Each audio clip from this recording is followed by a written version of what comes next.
Vous connaissez toutes et tous le fameux wombat, ce petit marsupial australien célèbre pour ses crottes cubites. Eh ben on y retourne.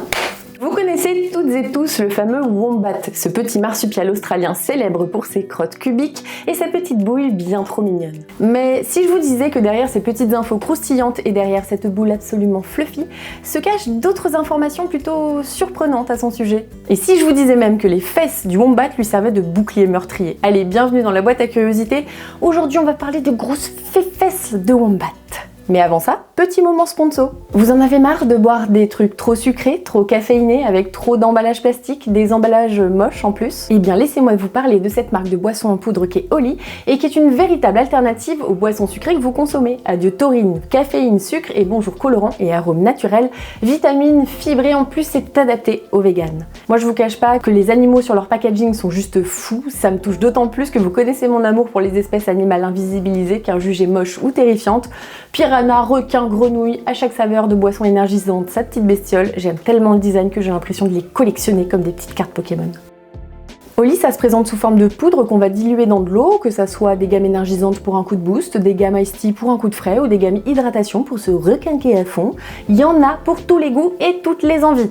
J'avoue qu'habituellement c'est pas mon dada les sodas et compagnie, mais là non seulement c'est savoureux, mais en plus c'est quand même bien plus éthique et durable que n'importe quelle marque de boisson sucrée. Oli, c'est 90% d'économie de déchets d'emballage pour des boissons made in Allemagne. En gros, si vous achetez un gros pot de poudre, c'est comme si vous économisiez 50 canettes de soda. Et dans ma boîte à curiosité aujourd'hui, pour vous j'ai 2 codes promo. Curiosité 5 vous offre 5 € de réduction sur toutes les premières commandes, trop cool si vous avez envie de tester. Et avec juste Curiosité, 10% de réduction sur tous les produits des clients qui ont déjà passé commande, parfait si vous avez envie de vous fidéliser. Et d'ailleurs, un lien perso est directement disponible en début de description de cette vidéo. Mais revenons à nos cucus de wombat.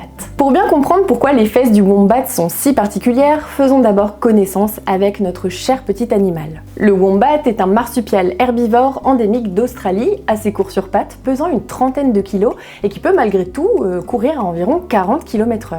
Il en existe 3 espèces différentes et comme les kangourous, la femelle possède une poche ventrale dans laquelle elle élève ses petits et c'est absolument beaucoup trop chou.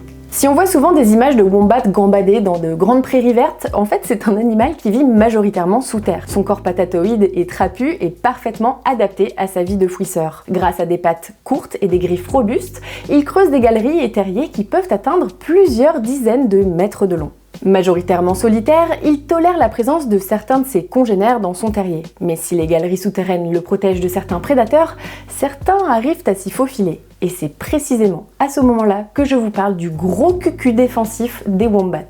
En cas de menace ou si un intrus aurait la mauvaise idée de vouloir se glisser dans le terrier d'un wombat, notre petit marsupial va adopter une stratégie assez étonnante. Il va boucher l'entrée de son terrier avec ses fesses. En s'allongeant et en levant ses fesses, il va obstruer l'entrée de la galerie pour empêcher quiconque de s'y glisser. Pour comprendre, intéressons-nous à l'anatomie du derrière du wombat. Au niveau de son popotin se trouve une zone très dure constituée de 4 épaisses plaques osseuses fusionnées recouvertes de cartilage. Par-dessus, nous avons une couche de graisse, une couche de peau, une couche de fourrure très dense et le tout va agir comme un super bouclier. Sans compter que cette super structure osseuse du cul, elle est maintenue par un bassin robuste à la solidité remarquable. Regardez là sur ce modèle 3D, on s'en rend bien compte, le moins qu'on puisse dire c'est que sa charpente fessière est tout à fait remarquable. Et n'oublions pas, ce sont des marsupiaux et ce bassin il doit être costaud quand même pour porter des bébés plusieurs mois dans une poche et c'est aussi pratique pour creuser des terriers et tasser la terre avec son cucu.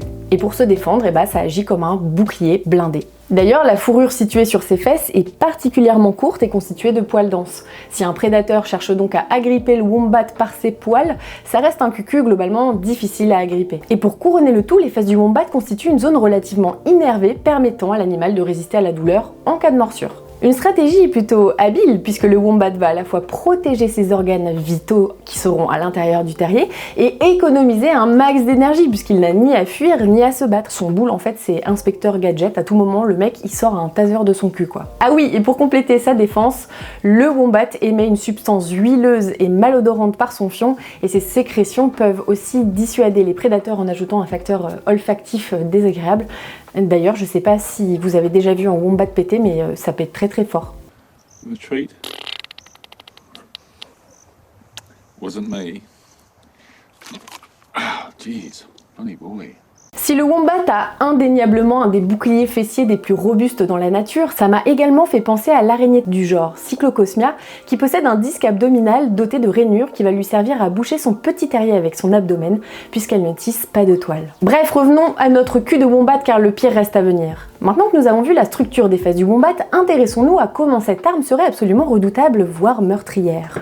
Car le wombat ne se contenterait pas simplement de boucher l'entrée de son terrier avec ses fesses, certains pensent que l'animal adopterait une stratégie des plus sadiques pour tenter d'écraser le crâne de ses prédateurs. Oui, tout ça avec son cul. Si le wombat sent un prédateur trop s'approcher, par exemple un coyote, un renard, il s'allongerait à l'entrée du terrier en laissant un espace permettant à son prédateur de glisser sa tête entre son cul et le haut du terrier. Le wombat pousserait alors avec son derrière d'un coup sec pour coincer la tête de son prédateur et secouerait son popotin avec une puissante force pour cogner et écrabouiller le crâne de son ennemi.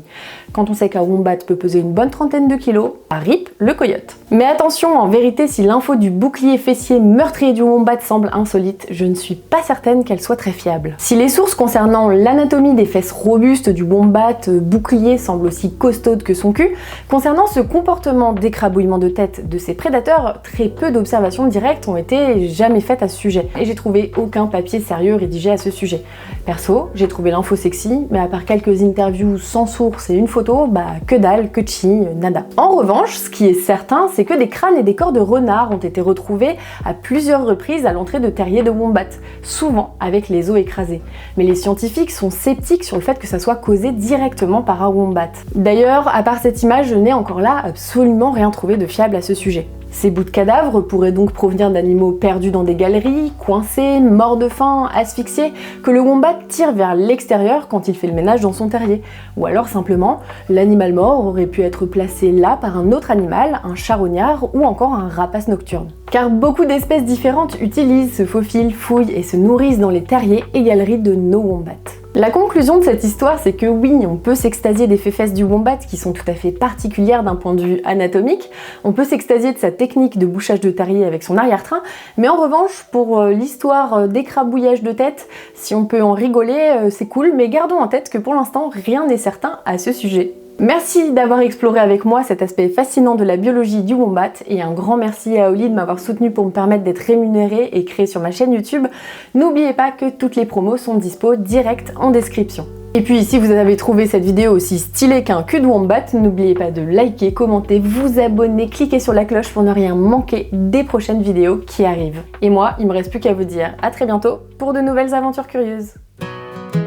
Catacube, catacube, on aime les wombats.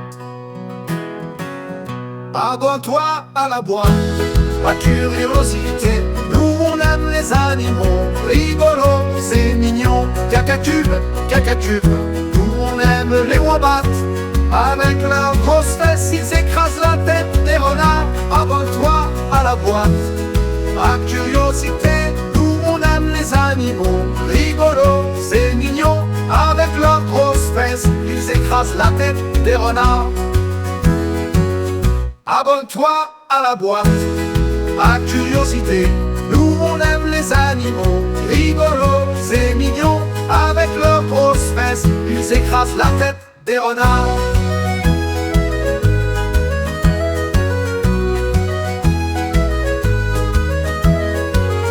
Abonne-toi à la boîte, par curiosité.